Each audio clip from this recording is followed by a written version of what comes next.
ప్రేక్షకులందరికీ నమస్కారం. 2025 సంవత్సరం మార్చి 30వ తేదీ నుండి ఏప్రిల్ 5వ తేదీ వరకు గల వారఫలాల్లో వృషభ రాశి వారికి ఎలా ఉండబోతుంది, అలాగే ఈ రాశి వారు చేయాల్సిన పరిహారాలు ఏమిటో తెలుసుకోబోయే ముందు మీరు ఏమైనా సమస్యలతో బాధపడుతుంటే వాటి పరిష్కారం కోసం మీరు మా గురువు గారి నెంబర్కి కాల్ చేసి మీ సమస్యలకు తగిన పరిష్కారం పొందండి. ఖచ్చితంగా మీ సమస్య పరిష్కారం అవుతుంది. అలాగే మీరు మొదటిసారి మా ఛానల్ని చూస్తున్నట్లయితే వెంటనే సబ్స్క్రైబ్ చేసుకోండి.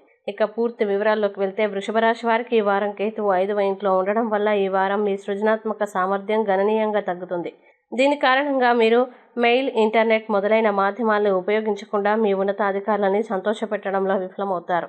మీ రాశి నుండి 11వ ఇంట్లో గ్రహాల కలయిక కార్యాలయంలో ప్రయోజనకరంగా ఉంటుంది. మీకు వ్యాపారంలో అద్భుతమైన ఆదాయం ఉంటుంది. మీ కుటుంబంలో ఆనందం ఉంటుంది. మీరు మీ ప్రేమికుడితో ఆనందకరమైన సమయాల్ని ఆస్వాదిస్తారు.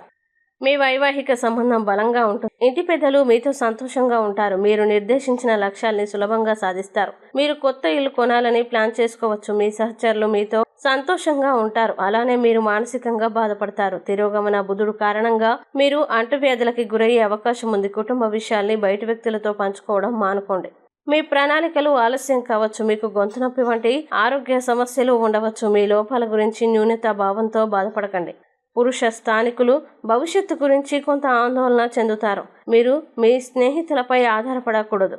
ఇక వృషభ రాశి వారు ఈ వారం చేయాల్సిన పరిహారాలను కనుక చూసినట్లయితే ప్రతిరోజు 21 సార్లు ఓం నరసింహాయ నమః అని జపించండి. అలాగే ఈ వారం వృషభ రాశి వారికి అనుకూల తేదీలు కనుక చూసినట్లయితే వీరికి 3వ తేదీ చాలా మంచి రోజు. ఈ తేదీలో ఏ పని ప్రారంభించినా సరే మంచిది. ఈ వీడియోని లైక్ చేయండి, షేర్ చేయండి. మరియు మీరు ఏమైనా సమస్యలతో బాధపడుతున్నట్లయితే వాటి పరిష్కారం కోసం ఒక్కసారి గురువు గారి నెంబర్కి కాల్ చేసి మీ సమస్యలకి తగిన పరిష్కారం పొందండి.